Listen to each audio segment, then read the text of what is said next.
No tekyali campaign lwafuuka lutalo. Tuli wano, tuliwo mateeka. Akulira akakiiko k'ebyokulonda gwe bayita byabakama amanyi tulina okubeera wano. Amateeka gamanyi.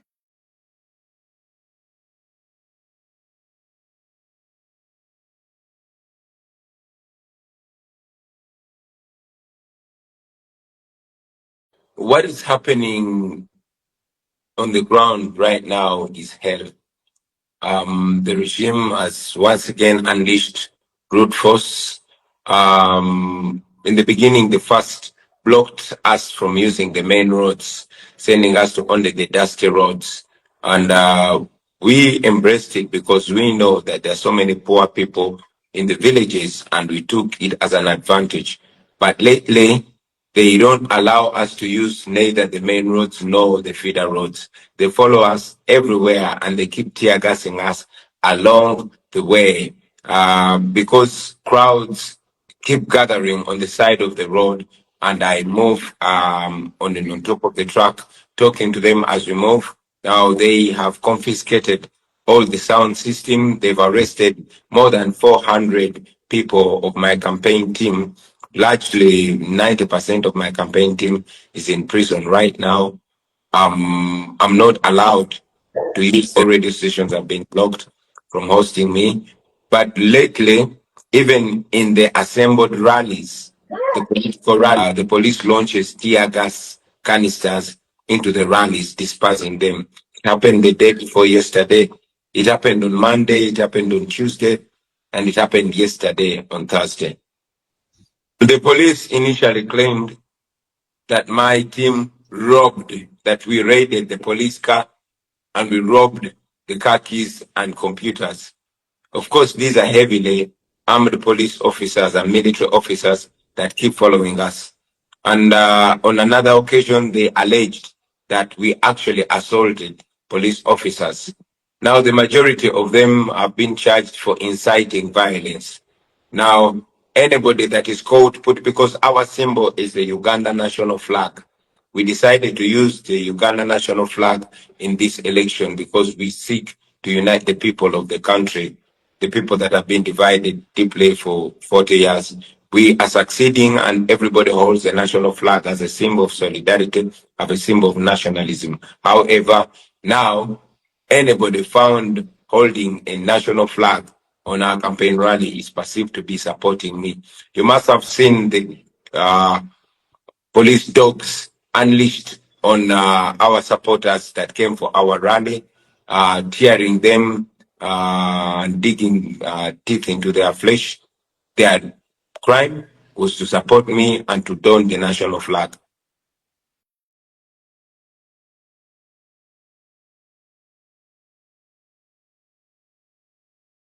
But as of Wednesday night, they were 415. Yes, 415. But now, I've not yet heard from our human rights desk to learn how many were arrested yesterday, because yesterday, once again, the police descended on our rally, dispersing it, tear gassing people, harming people. There's one man who was shot with live bullets in the legs and was rushed to hospital, and numbers were arrested, in fact, dozens. So we are yet to establish the current number now.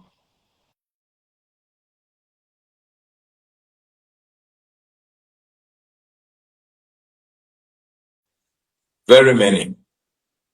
Every day, we get a call of somebody who has disappeared. Even those that are in prison today, for example, Alex Waiswa Mufumbiro, the deputy spokesperson of our team, was arrested. He was first abducted, missed for a day, and then later we learned that he had been dropped at a police station after immense demands, and so is my entire security team. But those, at least we know they're in prison. There are those that are missing that we've never known where they went. For example, we have 18 families of our missing comrades. But those are the ones that have the confidence to come and report. Otherwise, the majority are intimidated and they're silenced.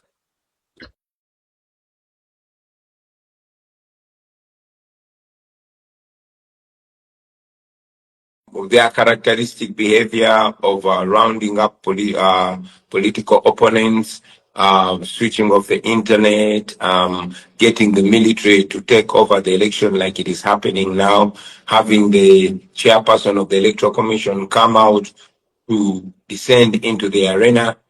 We have reliable information that the regime in Uganda is planning a massacre akin to what happened on the 18th and 19th of November 2020. They are planning to provoke people into an uprising so they can get opportunity to massacre people in cold blood in order to send a chill across the country. That is what we've been informed by reliable sources. And we hope that the international community takes interest in this massacre before it happens.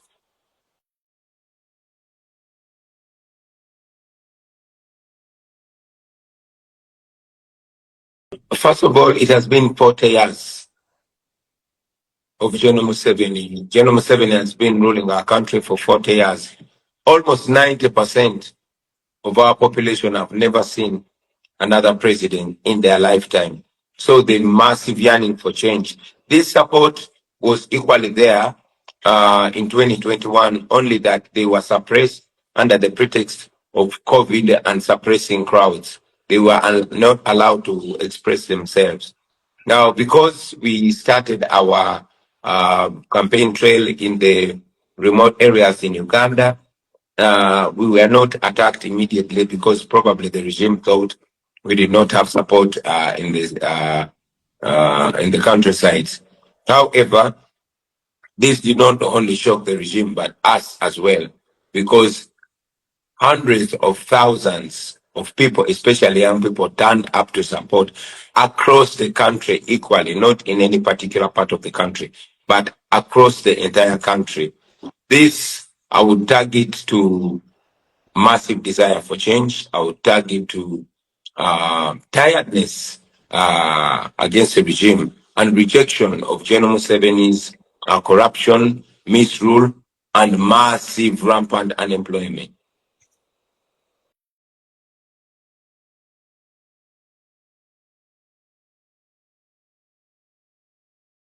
First of all, yes, the regime in Uganda seems to be playing into the usual dictator's playbook: arrest, torture, violence.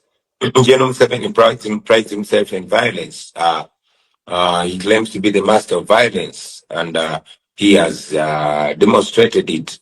However, also, the situation in Uganda seems to be rejecting violence and seems to be rising up against the violence, the state-inspired violence. About us, we know that there are various things in the playbook of the oppressed people, including violence. However, on our table, we have removed violence because we don't believe in it. We believe that it only, creates more violence. Therefore, we are relying on people power and our friends across the globe. We believe that if the international community, if the defenders of democracy across the world rose to the occasion, raised their voices, maybe the people of Uganda would have their shot at democracy.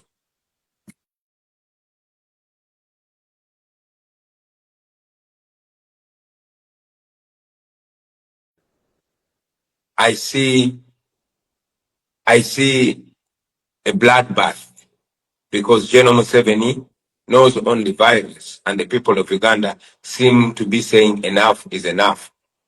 And if General Museveni is not called out and stopped from massacring people, this is somebody that is not shy to slaughter people and mow them down like grass, and he has demonstrated it in the past. So I think the world needs to pay attention to Uganda. And it's not only about Uganda.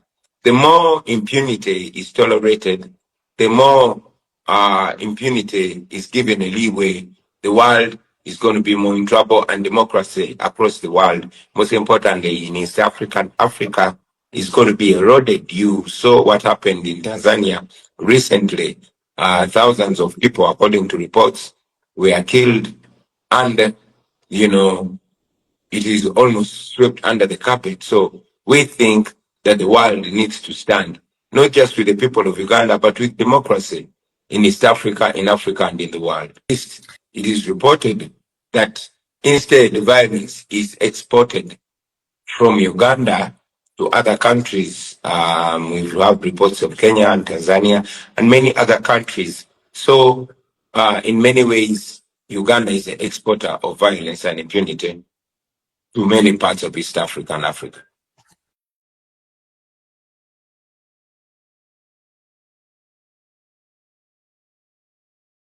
The international community stop being partners in crime.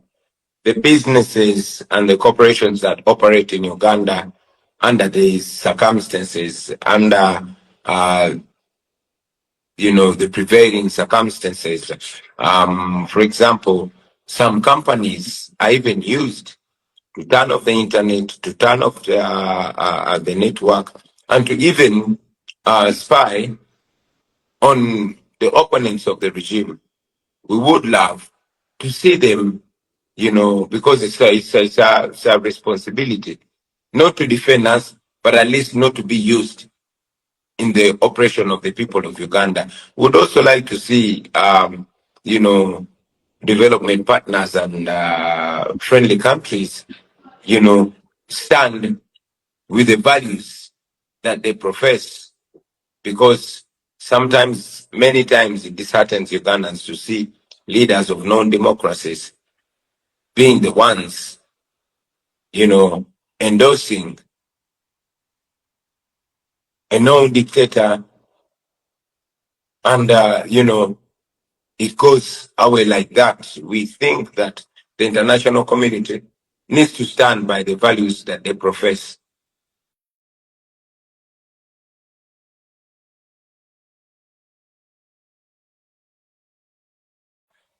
Everything is tilted against us. We are the main opposition political party, but a while ago, even the funding that we are getting from Parliament, a funding that is statutory, was scrapped off by the regime to ensure that we go into this election bankrupt. And indeed, we have gone into this election without posters and without campaign material. We only put it on the internet, and our supporters across the country have gone ahead to print the posters, and we found them pinned everywhere we go. We did not do that. However, I must say that even the chairperson of the Electoral Commission has descended into the arena to the extent that he came out criticizing us for saying we are carrying out a protest vote. 2 days ago, he came out and said against the law that nobody is allowed to observe the election. After voting, they should go home and wait for the announcement on radio. Now, that's against the law because our Presidential Elections Act provides that citizens who finish voting or others that have not voted should be at least 20 meters away from the polling table in order to observe the election. That is what we've been calling upon people to do. But the military has come out and warned people not to observe the election, not to be anywhere near the polling stations. Whoever votes should go. They are warning against cameras on polling day. Generally, they are as if laying ground to rig. We say we are only relying on the people because I know by election day I will probably be under house arrest or be in some jail in the countryside. And I know that by election day, my entire campaign team is either going to be arrested or they're going to be running for their freedom. I'm aware that the internet is going to be switched off, the radios are going to be switched off, the journalists are going to be arrested. So that and more, we cannot say we are fully confident about our efforts. We are only calling upon the people of Uganda to exercise their civic rights and take the election in their own hands.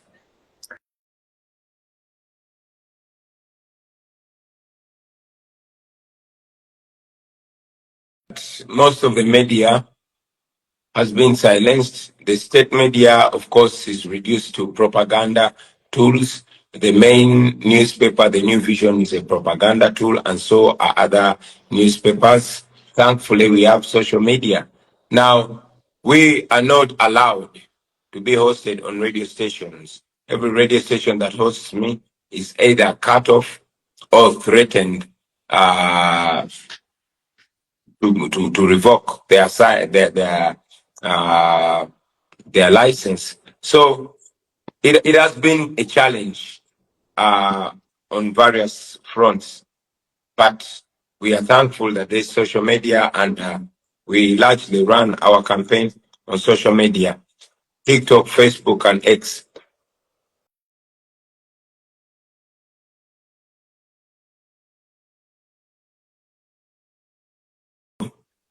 I would say those that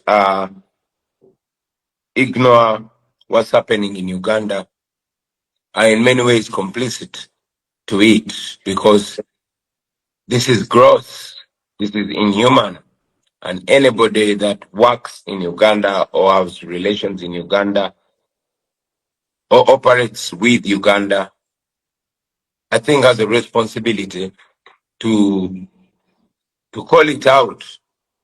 I know that there's a lot of pressure even on the investors, but they have morality, and most importantly, they need to understand that this is also in their best interest to stand with Ugandans. Otherwise, the Ugandans, in my view, are determined to free themselves, and they know that it is not only their oppressor and the sounds of their oppressor and the guns of their oppressor, but also the silence of the moral voices that would have spoken up. It's a betrayal of their conscience and of their moral duty.